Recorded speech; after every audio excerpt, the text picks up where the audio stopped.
Bonjour à tous, je suis ravie de vous retrouver. Je suis Valérie d'une fille manager et aujourd'hui je vous propose que l'on parle de communication et plus particulièrement des obstacles que vous pouvez rencontrer quand vous communiquez. Alors effectivement, c'est important de comprendre les difficultés, les obstacles que vous pourriez avoir sur votre route parce que finalement, quand on est manager d'une équipe, on est amené à interagir très régulièrement, que ce soit avec votre équipe, éventuellement avec votre hiérarchie quand vous êtes manager intermédiaire, ça peut être aussi avec vos collègues, vos pairs, et donc dans toutes ces situations d'échange, de communication, à certains moments, on se rend compte que, on ne sait pas pourquoi, ça grippe et ça entraîne des relations qui sont tendues, conflictuelles, désagréables.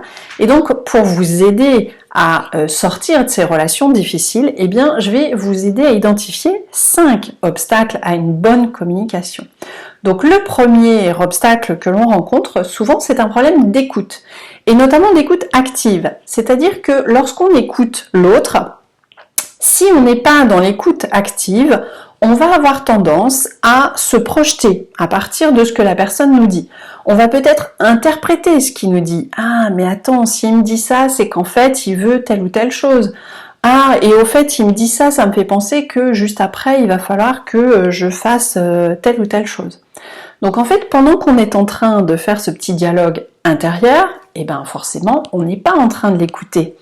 Donc, ce qui est important, ça va être d'identifier ces moments où on n'est pas dans une écoute active pour pouvoir revenir et se concentrer et pour s'assurer aussi qu'on est bien sur la même longueur d'onde, que ce que nous dit notre interlocuteur, eh bien on est sûr d'avoir bien compris son idée, son point de vue, son propos. Donc pour ça, il faut questionner, il faut reformuler et s'assurer donc qu'on est bien en phase quand on écoute la personne qui parle avec nous. Deuxième obstacle, c'est de rester concentré sur soi et finalement de ne pas s'intéresser suffisamment à l'autre. En fait, on a tous une façon de fonctionner, on a tous nos valeurs, nos idées reçues, nos a priori, nos croyances sur ce qui nous paraît être juste, pas juste, vrai, pas vrai. Mais ce qui est vrai pour vous ne l'est pas forcément pour votre interlocuteur. Donc si vous restez concentré que sur vous, eh bien vous risquez de manquer certaines informations qui sont importantes pour votre interlocuteur. Peut-être que vous allez avoir du mal à identifier certains obstacles qu'il rencontre. Donc forcément, quand vous allez communiquer, interagir, eh bien vous risquez de ne pas être vraiment en phase parce que vous vous êtes concentré sur vous et uniquement sur vous.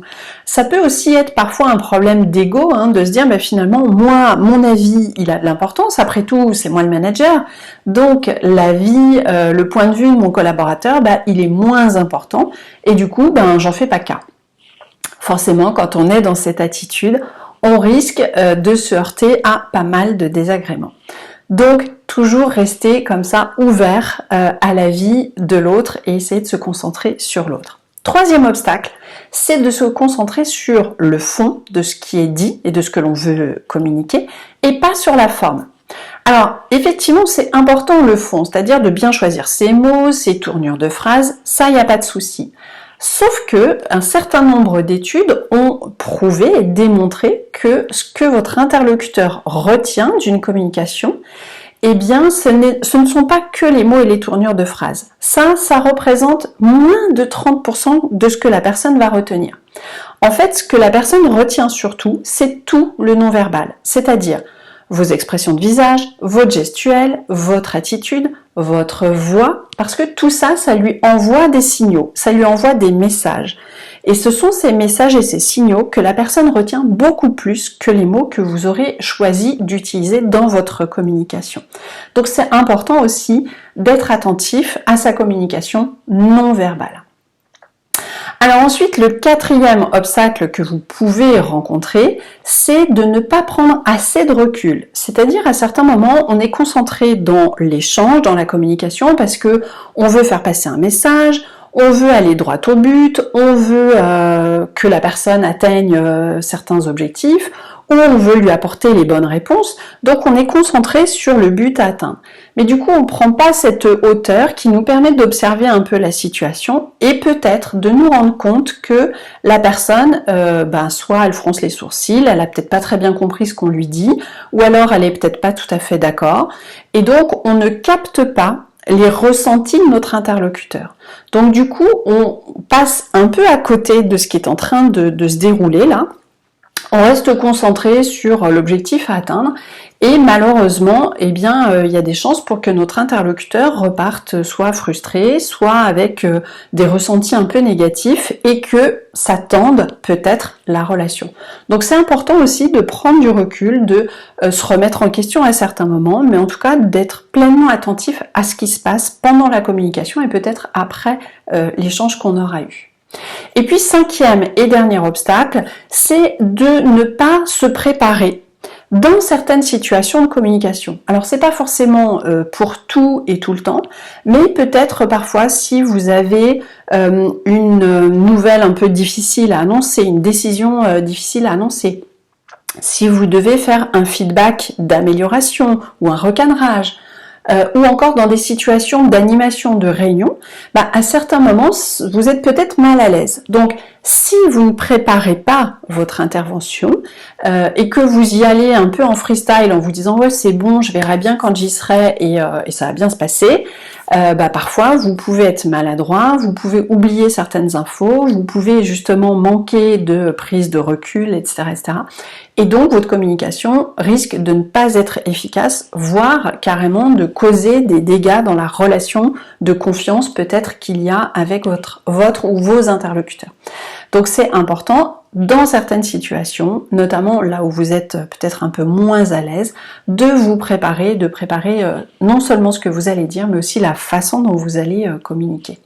Alors voilà ce que je voulais vous donner comme élément pour vous permettre d'identifier comme ça les obstacles que vous pourriez rencontrer, de vous dire tiens, qu'est-ce qui fait écho chez moi et comment est-ce que je réagis à ce genre de choses. Parce qu'effectivement, quand on interagit avec les autres, quand on communique, au mieux on se connaît, au plus ça devient facile d'identifier ce qui fonctionne bien, ce qui fonctionne moins bien et de choisir en toute conscience finalement ce que vous gardez comme attitude dans votre façon de communiquer et peut-être ce que vous aimeriez changer, améliorer, faire évoluer. Donc c'est pour ça que dans les accompagnements moi que je propose, que ce soit de la formation ou du coaching, à chaque fois je passe du temps à vous aider à faire ce travail de connaissance de soi, de développement personnel pour vous aider à identifier vos modes de fonctionnement, je dirais par défaut, et puis ce que vous auriez envie de changer. Et notamment dans le coaching, pour information, sachez que je propose de répondre à un questionnaire qui est issu de la méthode DISC, qui va vous permettre, donc c'est la méthode des couleurs, si ça vous parle, qui va vous permettre en fait d'identifier vos tendances de comportement et vos modes de communication. Donc ça c'est un outil qui est très utile, hyper opérationnel, pour vous aider à identifier comment vous communiquez dans certaines situations, peut-être des situations normales de la vie courante et puis peut-être aussi des situations un petit peu plus sous stress et de vous aider à identifier ce que vous pourriez améliorer ou optimiser tout simplement.